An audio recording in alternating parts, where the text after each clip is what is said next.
Hi. ശരിയായ ഒരു നല്ല ഹോം നേഴ്സിംഗ് സർവീസ് എങ്ങനെ തിരഞ്ഞെടുക്കാം? കുടുംബാംഗങ്ങൾ എന്തൊക്കെ കാര്യങ്ങൾ അറിഞ്ഞിരിക്കണം?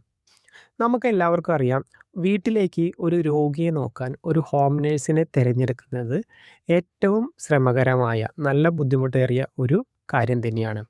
നമ്മുടെ തിരഞ്ഞെടുപ്പ് ശരിയല്ലെങ്കിൽ അത് രോഗിയുടെ ആരോഗ്യത്തെ ബാധിക്കും. അതുമാത്രമല്ല നമ്മുടെ വീട്ടിലെ മനസ്സമാധാനം വരെ പോകും. അതായത് കുടുംബത്തിലെ പ്രശ്നങ്ങൾക്ക് തന്നെ അത് വഴിതെളിക്കും. ഇന്നത്തെ ഈ വീഡിയോയിൽ നമ്മൾ നോക്കുന്നത് പ്രധാനമായും 3 കാര്യങ്ങളാണ് നോക്കുന്നത്. ഒരു ഹോം നേഴ്സിംഗ് സർവീസ് തിരഞ്ഞെടുക്കുമ്പോൾ ശ്രദ്ധിക്കേണ്ട കാര്യങ്ങൾ എന്തൊക്കെയാണ്? എന്തൊക്കെ യോഗ്യതകളുള്ള ഹോം നേഴ്സിനെയാണ് നമ്മൾ തിരഞ്ഞെടുക്കേണ്ടത്? അതുപോലെ തന്നെ ഒരു ഹോം നേഴ്സിനോട് നമ്മൾ അല്ലെങ്കിൽ ഹോം നേഴ്സിംഗ് സർവീസ് ഏജൻസിയോട് ചോദിക്കേണ്ട ചോദ്യങ്ങൾ, അറിഞ്ഞിരിക്കേണ്ട കാര്യങ്ങൾ എന്തൊക്കെയാണ്? മൂന്നാമതായി നമ്മൾ പറയുന്നത് ഒരു പ്രൊഫഷണലായ ഒരു ഹോം നേഴ്സിംഗ് സർവീസിൻ്റെ ഗുണങ്ങൾ എന്തൊക്കെയാണ്? പ്രധാനമായി ഈ 3 കാര്യങ്ങളാണ് നമ്മൾ ഇന്നത്തെ ഈ വീഡിയോയിൽ നോക്കുന്നത്. നമ്മൾ വീട്ടിലേക്ക് വരുന്ന ഹോം നേഴ്സിൻ്റെ എന്തെല്ലാം യോഗ്യതകളാണ് നമ്മൾ പരിശോധിക്കേണ്ടത്? ഏജൻസി, അതായത് സർവീസ് നൽകുന്ന ഏജൻസിയുമായി ബന്ധപ്പെട്ട് എന്തെല്ലാം യോഗ്യതകളാണ് പരിശോധിക്കേണ്ടത്? ആദ്യം തന്നെ നമുക്ക് വരുന്ന നേഴ്സ് അവരുടെ വിദ്യാഭ്യാസ യോഗ്യതയും എക്സ്പീരിയൻസും ട്രെയിനിങ് എന്തെങ്കിലും കിട്ടിയിട്ടുണ്ടോ? ഈ കാര്യങ്ങൾ വ്യക്തമായി അറിഞ്ഞിരിക്കേണ്ടതാണ്. ഇവിടെ പ്രത്യേകിച്ച് നോക്കുന്നത് ഇപ്പോൾ കെയർ ഗിവർ ആണോ, അല്ലെങ്കിൽ ഇവർ നേഴ്സിംഗ് ക്വാളിഫൈഡ് ആയ ANM, GNM, BSc തുടങ്ങിയ നേഴ്സിംഗ് കഴിഞ്ഞിട്ടുള്ളവരാണോ? ഇവർക്ക് ഹോസ്പിറ്റലിൽ വർക്ക് ചെയ്ത എക്സ്പീരിയൻസ് ഉണ്ടോ? അല്ല വീടുകളിൽ വർക്ക് ചെയ്ത പേഷ്യൻ്റ് നോക്കിയിട്ടുള്ള എക്സ്പീരിയൻസ് ആണോ? ആ കാര്യങ്ങൾ കൃത്യമായി നമ്മൾ ചോദിച്ച് മനസ്സിലാക്കേണ്ടതുണ്ട്. അതുപോലെ തന്നെ ഒരു ഹോം നേഴ്സിനെ എടുക്കുന്നതിന് മുമ്പ് ആ ഹോം നേഴ്സിന് വരുന്ന ആളുടെ എക്സ്പീരിയൻസ്, ഏത് തരം രോഗികളെ നോക്കിയിട്ടാണ് എക്സ്പീരിയൻസ് ഉള്ളത് എന്നറിയണം. ഇപ്പോൾ നമുക്ക് വേണ്ട ഹോം നേഴ്സ്, ഇപ്പോൾ നമ്മുടെ വീട്ടിലുള്ള ആൾ ബെഡ് റിഡൻ ആണ്. അപ്പോൾ ബെഡ് റിഡൻ പേഷ്യൻ്റ് കെയറിൽ എത്ര നാൾ അവർക്ക് എക്സ്പീരിയൻസ് ഉണ്ടെന്ന് കൃത്യമായി നോക്കി വയ്ക്കുക. അല്ലെങ്കിൽ ഇപ്പോൾ ഒരു പേഷ്യൻറ്റിനെ നോക്കുന്ന ഡിമെൻഷ്യ ഉള്ള പേഷ്യൻ്റാണ്. ഇത് വളരെ പ്രാധാന്യം അർഹിക്കുന്ന ഡിമെൻഷ്യ ഉള്ള പേഷ്യൻ്റ് ഡിമെൻഷ്യയിൽ എന്തെങ്കിലും ട്രെയിനിങ് കിട്ടിയിട്ടുള്ള ആളാണോ വരുന്നത്? അതുപോലെ തന്നെ ഡിമെൻഷ്യ ഉള്ള രോഗികളെ നോക്കി പരിശീലനം ഉള്ള അല്ലെങ്കിൽ നോക്കി എക്സ്പീരിയൻസ് ഉള്ള ആളാണോ വരുന്നത് എന്ന് കൃത്യമായി നമ്മൾ വെരിഫൈ ചെയ്യേണ്ടതുണ്ട്. അല്ലെങ്കിൽ ഒരുപാട് ബുദ്ധിമുട്ടുകൾ വരും. പേഷ്യൻറ്റിനും ബുദ്ധിമുട്ടുണ്ടാകും, വരുന്ന ആൾക്കും അത് കണ്ടിന്യൂ ചെയ്യാൻ ഒരുപാട് ബുദ്ധിമുട്ടുകളുണ്ടാകും. പിന്നീട് നമ്മൾ ചെയ്യേണ്ടത് വെരിഫിക്കേഷൻ. ഈ വരുന്ന ഹോം നേഴ്സ് അവരുടെ ബാക്ക്ഗ്രൗണ്ട് വെരിഫിക്കേഷൻ ഏജൻസി നടത്തിയിട്ടുണ്ടോ എന്ന് ചോദിച്ച് ഉറപ്പുവരുത്തേണ്ടതാണ്. അതുപോലെ തന്നെ അവരുടെ എഡ്യൂക്കേഷൻ സർട്ടിഫിക്കറ്റുകൾ ഇതെല്ലാം കൃത്യമാണോ എന്ന് നമ്മൾ ഏജൻസിയുമായി ചോദിച്ച് വേണമെങ്കിൽ അവരുടെ അതിൻ്റെ കോപ്പികൾ ആവശ്യപ്പെടാവുന്നതാണ്. അതുപോലെ തന്നെ ഇവർ ഓരോ തവണ വർക്ക് ചെയ്യുമ്പോൾ ഉള്ള നല്ല ഫീഡ്ബാക്ക് കിട്ടിയിട്ടുള്ള ആളാണോ എന്നും ഏജൻസിയുമായി ബന്ധപ്പെട്ട് നമുക്ക് ശ്രദ്ധിക്കാവുന്നതാണ്.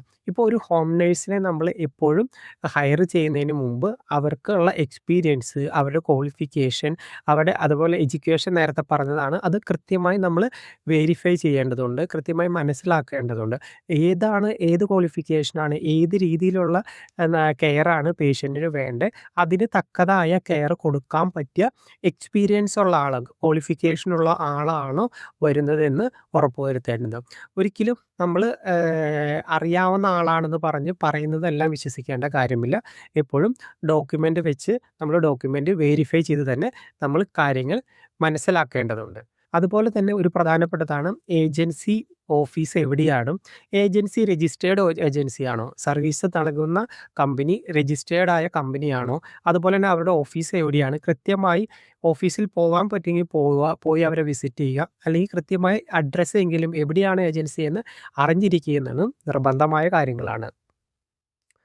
നമ്മുടെ രണ്ടാമത്തെ പാർട്ടാണ് ഒരു ഹോം നേഴ്സിനെ തിരഞ്ഞെടുക്കുന്നതിന് മുമ്പ് അവരോട് ചോദിക്കേണ്ട ചോദ്യങ്ങൾ, നമ്മൾ ഉറപ്പുവരുത്തേണ്ട കാര്യങ്ങൾ. ആദ്യം തന്നെ അവർ എന്തൊക്കെ സപ്പോർട്ടാണ് രോഗിക്ക് നൽകുക എന്ന് കൃത്യമായി ചോദിച്ച് മനസ്സിലാക്കേണ്ടതുണ്ട്.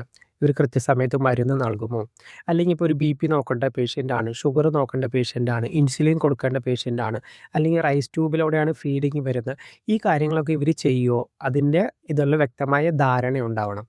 അതുപോലെ തന്നെ ഇപ്പോൾ പേഷ്യൻറ്റിനെ എത്ര സമയം ഇവർ കൃത്യമായി സമയം എപ്പോഴൊക്കെ കൂടെ ഉണ്ടാവും. അതുപോലെ തന്നെ ഇപ്പോൾ ബെഡ് റിഡൻ ആയ പേഷ്യൻ്റാണ്, ഓരോ 2 മണിക്കൂർ കൂടുമ്പോൾ പേഷ്യൻ്റ് പൊസിഷൻ മാറ്റി കിടത്തേണ്ടതുണ്ട്. അത് ഇവർ ചെയ്യുമോ? അതുപോലെ തന്നെ പിന്നീട് ശ്രദ്ധിക്കേണ്ട ഒരു കാര്യമാണ് എത്ര സമയമാണ് ഇവർ വരുന്നത്. ഇപ്പോൾ ഒരു ഡേ ടൈം ഷിഫ്റ്റ് ആണോ, 8 മണിക്കൂറാണോ, അല്ലെങ്കിൽ 12 മണിക്കൂർ നൈറ്റ് ഷിഫ്റ്റ് ആണോ, അല്ലെങ്കിൽ ഡേയും നൈറ്റും 24 അവർ അവിടെ വീട്ടിൽ താമസിച്ച് വർക്ക് ചെയ്യാനാണോ വരുന്നത്. ഈ കാര്യങ്ങളെല്ലാം ചോദിച്ച് ഉറപ്പ് വരുത്തേണ്ടതുണ്ട്. അതുപോലെ തന്നെ ഇവർക്ക് ഇപ്പോൾ ഈ കാര്യങ്ങളെല്ലാം പറഞ്ഞ് മനസ്സിലാക്കുന്നതുകൊണ്ട് ഇപ്പോൾ പേഷ്യൻ്റ് ഇപ്പോൾ ഇമ്മീഡിയറ്റ്ലി എന്തെങ്കിലും ഹോസ്പിറ്റൽ അഡ്മിഷൻ വന്നു. അപ്പോൾ ആ സമയത്ത് ഇവർ ഹോസ്പിറ്റലിൽ ബൈസ്റ്റാൻഡറായി നിൽക്കുമോ? ചിലർ ബൈസ്റ്റാൻഡറായിട്ട് നിൽക്കില്ല. അപ്പോൾ അങ്ങനെയുള്ള കാര്യങ്ങൾ ഇപ്പോൾ ബൈസ്റ്റാൻഡറായി നിൽക്കാൻ അവർ തയ്യാറാണോ? ഇപ്പോൾ എന്തെങ്കിലും ഒരു എമർജൻസി വന്നാൽ ഒരു ഹോസ്പിറ്റലിൽ കൊണ്ടുപോകാനുള്ള കപ്പാസിറ്റി ഉള്ള ഒരാളാണോ ഈ വരുന്നത്? ഈ വക കാര്യങ്ങളൊക്കെ നമ്മൾ കൃത്യമായി മനസ്സിലാക്കേണ്ടതുണ്ട്. അല്ലെങ്കിൽ ആദ്യം തന്നെ ഇത് ഏജൻസിയുമായി ചോദിച്ച് മനസ്സിലാക്കിയിട്ടില്ലെങ്കിൽ പിന്നീട് പല കാര്യങ്ങൾ അവർക്കറിയില്ല എന്ന് പറയുമ്പോൾ വീണ്ടും അത് ബുദ്ധിമുട്ടാവും. അപ്പോൾ കൃത്യമായി ഈ കാര്യങ്ങളെല്ലാം ചോദിച്ച് മനസ്സിലാക്കണം ഒരാളെ നമ്മൾ തിരഞ്ഞെടുക്കുന്നതിന് മുമ്പ്. മൂന്നാമതായി നമ്മൾ നോക്കുന്നതാണ് ഒരു പ്രൊഫഷണൽ ഹോം നേഴ്സിംഗ് ഏജൻസിയിൽ നിന്ന് ഒരു സ്റ്റാഫിനെ തിരഞ്ഞെടുക്കുന്നതുകൊണ്ടുള്ള ഗുണങ്ങൾ എന്തെല്ലാമാണ്. ആദ്യം തന്നെ സുരക്ഷയും വിശ്വാസവുമാണ്. അവർ പ്രൊവൈഡ് ചെയ്യുന്നത് നല്ല ട്രെയിനിങ് നേടിയ എക്സ്പീരിയൻസ് ഉള്ള ക്വാളിഫൈഡ് ആയ സ്റ്റാഫുകളായിരിക്കും പ്രൊവൈഡ് ചെയ്യുന്നത്. അതുകൊണ്ട് തന്നെ അത് ഒരിക്കലും ഒരു സുരക്ഷയ്ക്ക് ഒരു പ്രശ്നം ഉണ്ടാവില്ല. മറ്റുള്ള കാര്യങ്ങൾ നമ്മൾ ടെൻഷൻ അടിക്കേണ്ടി വരില്ല. അതുപോലെ തന്നെ കുടുംബത്തിന് നല്ല മനസ്സമാധാനം ഉണ്ടാവും. ഇപ്പോൾ ഒരാളെ തിരഞ്ഞെടുത്ത നല്ലൊരു ഏജൻസിയിൽ നിന്ന് നല്ല പ്രൊഫഷണലായി മാനേജ് ചെയ്യുന്ന ഒരു ഏജൻസിയിൽ നിന്ന് ഒരു സ്റ്റാഫിനെ തിരഞ്ഞെടുത്തിട്ടുണ്ടെങ്കിൽ തന്നെ അവർ കൃത്യമായി ഏജൻസിയുടെ ഒരു മേൽനോട്ടം അവിടെ ഉണ്ടാവും. അതുപോലെ തന്നെ എന്തെങ്കിലും കാരണങ്ങൾ കൊണ്ട് ഒരു സ്റ്റാഫിന് ലീവ് വേണമെങ്കിലോ അല്ലെങ്കിൽ അവർക്ക് ഈ ജോലി ചെയ്യാൻ പറ്റുന്നില്ല, ഒരു റീപ്ലേസ്മെൻറ്റ് വേണമെങ്കിലോ അങ്ങനെയുള്ള കാര്യങ്ങളൊക്കെ പ്രൊഫഷണലായി നടത്തുന്ന ഏജൻസികൾ ഇമ്മീഡിയറ്റ്ലി അവർ തന്നെ ഹാൻഡിൽ ചെയ്യേണ്ടതാണ്. അവർ ഹാൻഡിൽ ചെയ്യുന്നതാണ്. അതൊരിക്കലും കുടുംബത്തിന് ഒരു ബാധ്യതയായി മാറില്ല. ഇപ്പോൾ ഒരാളെ റീപ്ലേസ്മെൻറ്റ് ചെയ്യുന്നതൊന്നും ഒരു പ്രശ്നമാവില്ല. കാരണം അല്ലെങ്കിൽ എന്താ വെച്ചാൽ ഒരു പ്രൊഫഷണൽ അല്ലാത്ത ഒരു ഏജൻസിയിൽ നിന്ന് സ്റ്റാഫിനെ തിരഞ്ഞെടുത്താൽ ഈ ഒരാൾ വരുന്നുണ്ടാവും. ചിലപ്പോൾ അവർക്ക് എന്തെങ്കിലും കാര്യങ്ങൾ കൊണ്ട് അവരുടെ ഡ്യൂട്ടി ചെയ്യാൻ പറ്റാതെ അവരുടെ പേഴ്സണൽ ഇഷ്യൂസോ എന്തെങ്കിലും ഉണ്ട്. കാരണം അവർ ചിലപ്പോൾ പോകുമ്പോൾ മറ്റൊരാളെ റീപ്ലേസ്മെൻറ്റ് ഇല്ലാത്ത അവസ്ഥ വരും. ഇപ്പോൾ ഒരു പ്രൊഫഷണലായി മാനേജ് ചെയ്യുന്നത് ഒരിക്കലും അങ്ങനത്തെ പ്രശ്നങ്ങൾ വരാൻ സാധ്യതയില്ല. അതുകൊണ്ട് തന്നെയാണ് നമുക്ക്, അതായത് കുടുംബാംഗങ്ങൾക്ക് അവരുടെ ജോലിയിൽ ശ്രദ്ധ കേന്ദ്രീകരിക്കാനും ആ വീട്ടിലുള്ള അച്ഛനാണോ അമ്മയാണോ രോഗി അവരുടെ കാര്യങ്ങൾ കൃത്യമായി ഹോം നേഴ്സ് നിർവഹിക്കുന്നതുമാണ്. രോഗിക്കുള്ള ഉപകാരങ്ങൾ എന്തൊക്കെയാണെന്ന് വെച്ചാൽ കൃത്യസമയത്ത് മരുന്ന് നൽകുക, കൃത്യസമയത്ത് അവരുടെ വൈറ്റൽസ് ഒക്കെ ചെക്ക് ചെയ്യുന്നുണ്ടാവും. അതുപോലെ തന്നെയാണ് ഇൻഫെക്ഷൻ, അതായത് വീട്ടിൽ ഇൻഫെക്ഷൻ ഇപ്പോൾ കൃത്യമായി നല്ല ട്രെയിൻഡായ ഹോം കെയർ സർവീസ് പുറമെ അവർ ഇൻഫെക്ഷൻ പ്രിവെൻറ്റ് ചെയ്യാനുള്ള പ്രിക്കോഷൻസ് ഒക്കെ എടുക്കുന്നുണ്ടാവും. അതിനുള്ള ട്രെയിനിങ് ഒക്കെ അവർക്ക് കിട്ടിയിട്ടുണ്ടാവും. അതുകൊണ്ട് തന്നെ രോഗിക്ക് ഇൻഫെക്ഷൻ വരാനുള്ള സാധ്യത വളരെ കുറവായിരിക്കും. അവരുടെ ഹെൽത്ത് ഏറ്റവും കൂടുതൽ ഇമ്പ്രൂവ് ചെയ്യുന്ന അവസ്ഥയിലേക്കാണ് പോകുന്നത്. എപ്പോഴും ഒരു ഹോം നേഴ്സിംഗ് സർവീസ് തിരഞ്ഞെടുക്കുന്നത്, നമ്മുടെ വീട്ടിലുള്ള പ്രിയപ്പെട്ടവർക്ക് ഒരു ഹോം നേഴ്സിംഗ് സർവീസ് തിരഞ്ഞെടുക്കുന്നത് ഒരിക്കലും ഒരു നഷ്ടമല്ല. അതൊരു നല്ലൊരു നിക്ഷേപമാണ്. കാരണം അവരുടെ ആരോഗ്യം, അതായത് ഇമ്പ്രൂവ് ചെയ്യാനും അവരുടെ മാനസിക സമ്മർദ്ദം കുറക്കാനൊക്കെ പറ്റുന്നതാണ്.